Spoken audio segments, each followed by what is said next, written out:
Welcome back to Is Anything Real in Paid Advertising, the show where we unpack what's real and what's just noise in today's marketing mayhem. I'm your host, Adam W. Barney, and today's guest is someone who's seen both sides of the marketing world, creative flair and data discipline. Jason Kramer is the founder of Cultivize, a CRM-focused firm helping service businesses and agencies stop wasting money and start tracking what actually moves revenue. He's also the guy showing roofing companies they can save $50K in ad spend without cutting growth. Jason, welcome to the show. Thanks, Adam. And happy Monday. Happy Monday. Heat wave here in New York and Boston. And it's a hot one. Oh, yeah. We're recording today. It's a taste of what it's like living in Vegas, I guess, in Arizona. Like. Oh, this world that we live in. There we go. All right, let's dig in though. So you were running a boutique agency in the early 2000s. What made you pivot fully into CRM and automation work? So, it was the thing that you made a reference to in the intro, the idea that so many companies think that marketing is important, which it is. But a lot of times marketing is often looked at as an expense item on the P&L, right? It's like, we have to do it. We're going to spend 2%, 10%, whatever we're going to spend, we're going to spend something. And I think a lot of times companies, I know, right? And I think you know too, a lot of times companies are just spending that money out of circumstance. They're like, we just have to do it because it's kind of what you have to do. And very often they're not connecting the dots between that marketing effort, the lead gen, and then the sales activity. And so therefore I was like, this is a crazy, thing that's going on. And when we started getting into CRM a lot in my old business, I said, this is how we're going to fix it, right? If a CRM is properly set up, we can easily connect the dots, trim the fat, and find out what works, pour more gasoline on the fire, and just hit the pedal and start going. And so that's why I sold the agency to start this, because it hovers around everything else, right? So we'll jump into it, but that's natively the reason of why I started. That's an incredible story about, something that you noticed though through that work of clients who are spending big on marketing, but had no system that allows for that tracking and that follow-up in a way that actually makes sense. Maybe as an example, I love that story about the roofing company that you shared with me, where you saved them from burning through tens of thousands. What clicked for you in that example conversation? What clicked for you in that moment? So I think the common thing, Adam, so that was right? Still in business. A 25 plus year old family run roofing business, probably doing about $7-8 million a year in revenue, just in terms of your audience, understanding the size. And the owner had the mindset, which a lot of business do, where a marketing, opportunity comes to you. Hey, advertise on the local TV network, advertise here, advertise there. And you don't want to always turn it down, especially if you potentially have some revenue, even if you don't, to put into that, because you're like, well, what if my competitors are doing it? I need to be on Angie's list. I need to be here. I need to be there. Right. And so what clicked really was the fact that I saw this particular client was spending about almost $85,000 a year on marketing. And from everything I knew they were doing, I knew everything clearly wasn't working. Without even looking at the data, I just had a feeling that it all wasn't working, because he was so spread thin in his marketing strategies. He had so many kind of hands in the pot, different companies doing X, Y, Z. And so I said to him, Tom, this is very easy. We're going to start tracking everything you're doing. Your door hangers, your direct mail, anything physical. We're going to put unique QR codes on everything. Will somebody still call you? Yes. But instead of putting the website, let's try to prompt them to scan that QR code, go to a specific landing page. We'll track what's coming in. Right. Same thing for all of the digital you're doing. Let's get that all tracked in the CRM. Mind you, they did not have a CRM add-in before they started working with us. Everything was managed in a Google spreadsheet, all manual. And so because of that, when a new lead came in, what were they doing? Whether, from a form or on a website or a call, they were writing things down on a basically a lead sheet on a piece of paper. So there was no consistency. There was no cleanliness of data. And I said, Tom, one of the things we need to do beyond tracking all of these things, because we can only track when someone fills out a form. I said, but what about the phone rings? What happens? And so they had two different, girls in the front office answering the phone. And I said, one of the questions they need to ask right away before, tell me about your roof, what's your address? Thank you so much for calling us. How did you hear about us? And on a custom digital form I'm building for them, right, which is part of our training, there's going to be choices. I heard you about an Angie's List. I saw a TV commercial, right? And we're going to train them to ask how they heard about you. Yep. That's going to help inform us on which marketing is actually driving the traffic.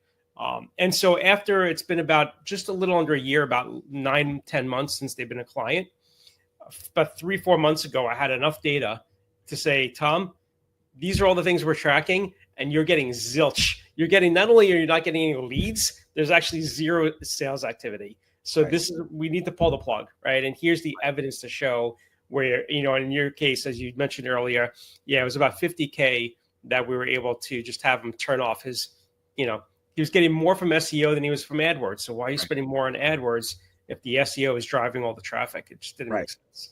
I mean, it's incredible the sort of common blind spots that you focus on here. Why do you think, for clients who come in and are spending that 85, 100,000 on marketing and don't know what's working, why is that still so common? It's common because for two main reasons. One, as you could have the best marketing agency in the entire world working for you, right? But if they don't have the ability to get data from you, and they say to you, and they ask the question, Adam, hey, Adam, we drove 85 leads this week to your website. What happened with those 85 leads? What was the conversion? Were they good leads? Were they bad leads? If you don't have the systems in place as the client to give that information back to the agency, well, sort of shame on you, right? Because now you're not able to protect your investment and to really refine it and give the information to the agency they need to really make what they're doing drive home and make it really just be a rock star, right, of a campaign. And so that's the main reason, is because they don't have the information to give back to the agency. The second reason is it's one of those ad age kind of, thought process, I think, Adam, just regardless of industry, and it doesn't have to be roofing, it could be anything. Yeah. And the thought process is we're in business, we're making money, we're paying our salaries, where payroll's being paid for, right? Money's in the account. So why change, right? Why do anything different? It's working, and you're caught in this like machine of kind of old behavior, and you don't realize it could be made more efficient. Sometimes it's ego, sometimes it's stubbornness. But if you could push that aside and sort of say, okay, well, there is a better way to do this to make it more efficient, you are going to be able to have that information to make that change. Humans love to be comfortable as much as we hate to admit it, right? That comfort is something that routine, that history is something that we fall into. And I think that that's probably, probably one of the pieces that comes into it. But, how does that tie in then to what you see as the biggest conversion opportunities that most companies are overlooking? And then tied to that, why do you think so many agencies still avoid talking about CRM in their pitch? Sure. So I'll answer the questions in the order you asked them. So I think the opportunity beyond fine-tuning which marketing is actually working for your business when it's properly connected, and really it has to be a CRM to do this. And it can't be like a Monday.com. That's not like a tool that's going to be needed, right? You need like a HubSpot type of a platform, something that's going to be sophisticated enough to connect all these pieces together. Now, I should say this is not complex for us, because we've been doing this for almost 20 years, right? So even though Cultivize has only been around for about 7 years, I was doing this before, right? And so Cultivize, we're not a marketing agency, I should say that. We don't do lead gen. Our world is in the CRM, helping build them, helping customize them, train the team, et cetera. Right. And so the second sort of part of that is, going back to the agency, right? And the reason the agency doesn't want to do it, it's the same reason why they don't step into video, right? Or they don't step into, doing things that outside of their wheelhouse. And so CRM is very specific. Every platform is very unique. So even here at Cultivize, we don't build every platform out there because, we'd be mediocre at doing every single one. We want to be great at working on a few different ones. And so think about the cost and time to hire a few people at an agency to get them to be at expert level on not just one, but a few maybe CRMs. That's going to be a couple $100,000 in revenue in salary that they're going to have to pay. And it's probably not a burden and something they want to do, and they don't see it as profitable.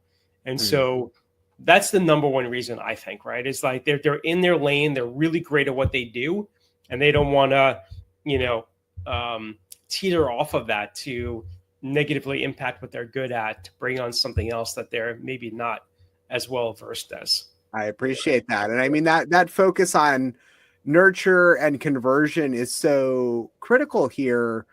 But say if one of your clients had 250K that just magically fell into their hands to spend this year, why would you coach them to invest that in back end systems before front end ads? So the reason is that you can't go retroactively back and track the data, right? So we need to have the systems in place before your AdWords starts running, before your TV or radio commercials start running. All these systems need to be there ahead of time, right, in order to track that performance. You know, it's virtually impossible to go back retroactively and make heads and tails of any data, any information.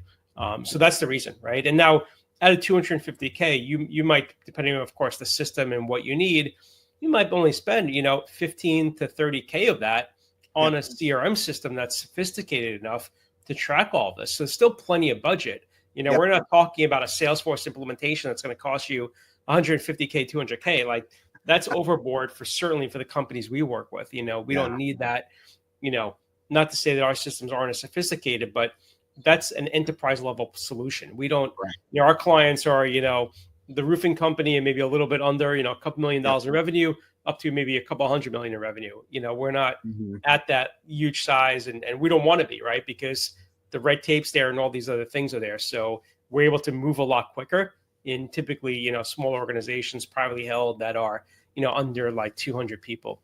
Interesting. What, hearing all of this, what CRM feature do most people either underutilize or misunderstand most commonly in the clients that you work with there at Cultivize? So I like to use this analogy a lot, Adam. Think of the visual of a car dealership, okay? And someone walks into the car dealership, into the showroom, and they're looking around. They're there for 10, 15 minutes looking at different cars. They sit in one of the cars. They're grinning. They got the hands on the steering wheel. And they're there for like a half hour and nobody comes over to talk to them. That's what's happening with the majority of companies in respect to their CRM. And what I mean by that is, if your CRM, if you don't have one, or if it's not set up properly, you're not seeing what I call the hand raisers. You're not seeing the buying signals when somebody's coming back to your website, looking at your content, downloading and watching videos, downloading ebooks, opening and engaging in your newsletters. If you're not tracking all of that, which ties into your features, into a feature which is very commonly called lead scoring, and if the lead scoring isn't set up properly, you're never going to know who are the cold leads, warm leads, and hot leads that are in your system. We've been both in business a long time, Adam, right? You and I, right? I think it's fair to say. Not everybody is going to fill out a form. Not everybody's going to call you and be like, hey, Adam, I saw this 5-minute video. I want to buy today. Here's my checkbook. Where do I sign? Right? They need to be educated. They need information. And so if you're not dispersing that information to them, sort of that's a problem. But if you are dispersing info, which is time and money, right, and content and all these things, but you're not tracking who's absorbing it, then sort of shame on you, because now you potentially have missed an opportunity to close a deal, and that person might be now going to a competitor. Yeah, that's wild. Thinking a little bit, just taking a little bit at different angle with the business. How do you white label this with partners? Yeah, so great question. I love it.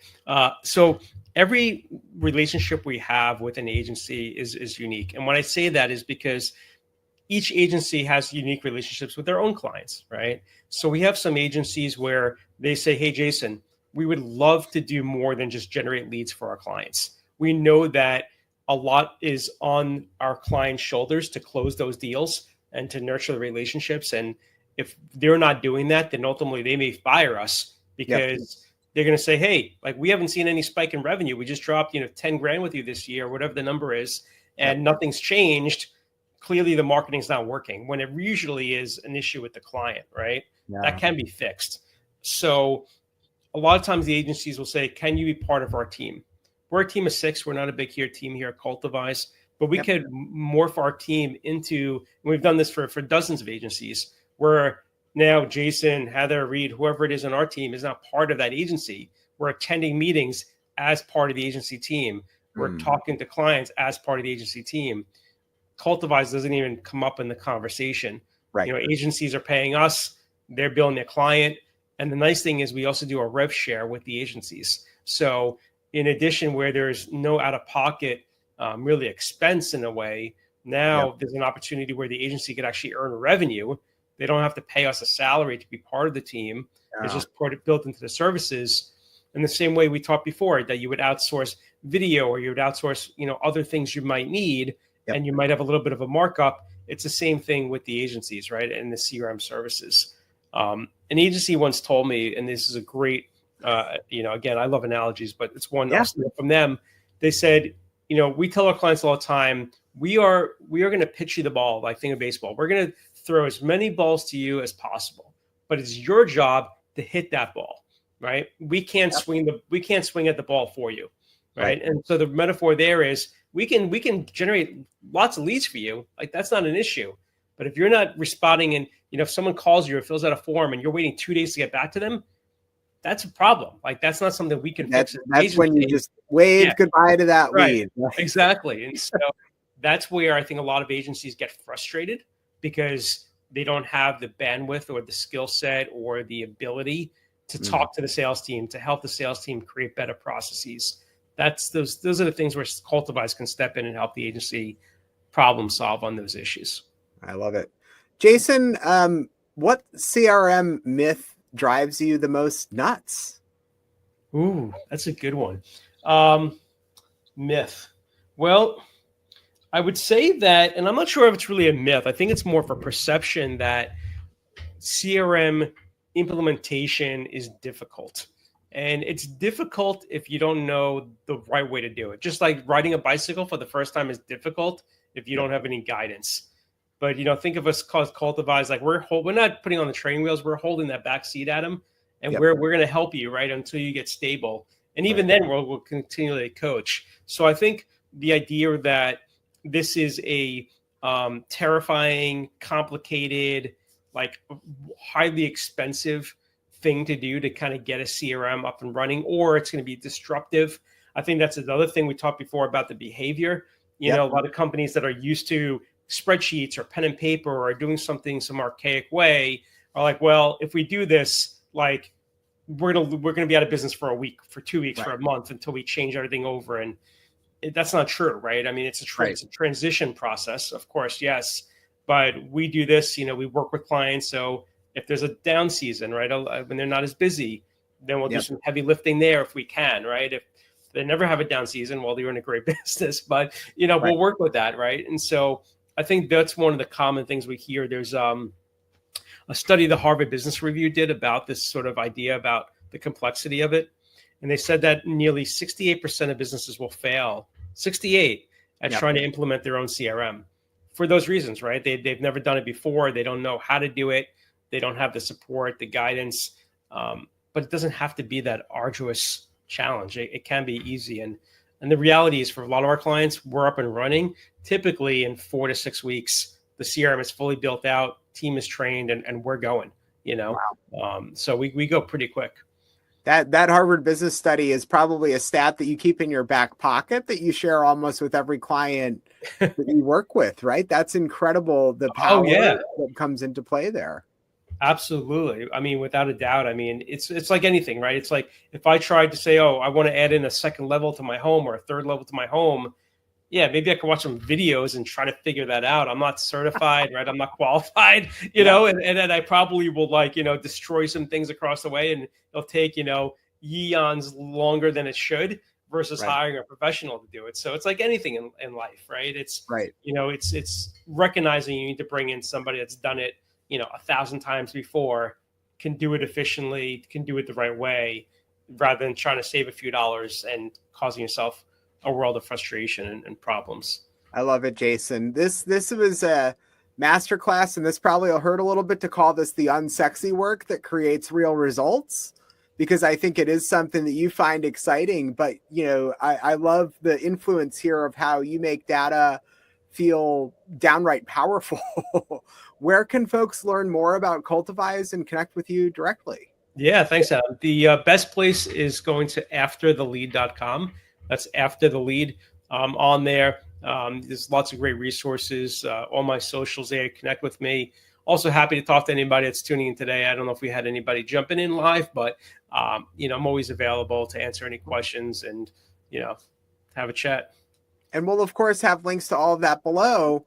Finally, Jason, for the agency founder who's out there, or the agency founder out there who's scaling fast but flying blind on the back end operations side, what's your one real talk piece of advice you'd leave them with? I think the one piece of advice, and coming from being a former agency owner, I think it's all about, especially today, it's a lot more competitive than it was 20 years ago, and it was certainly competitive then. But this is the advice: is find something to differentiate yourself. Everybody's out there offering web development, SEO, PPC, all these different things.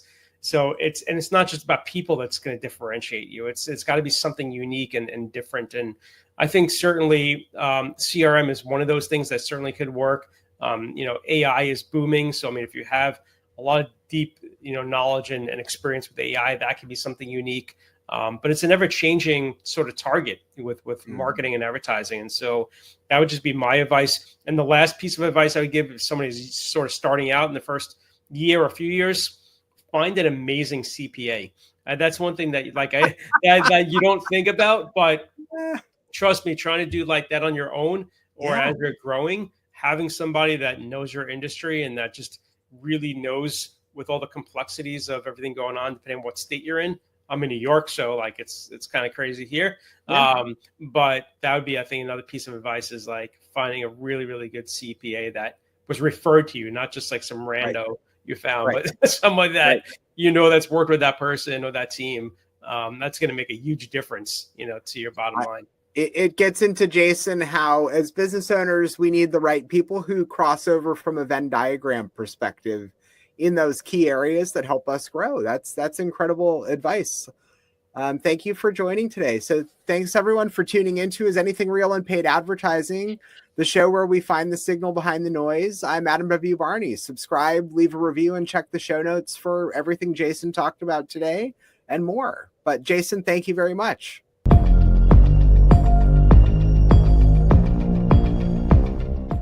Scaling fast, but who's flying the rocket?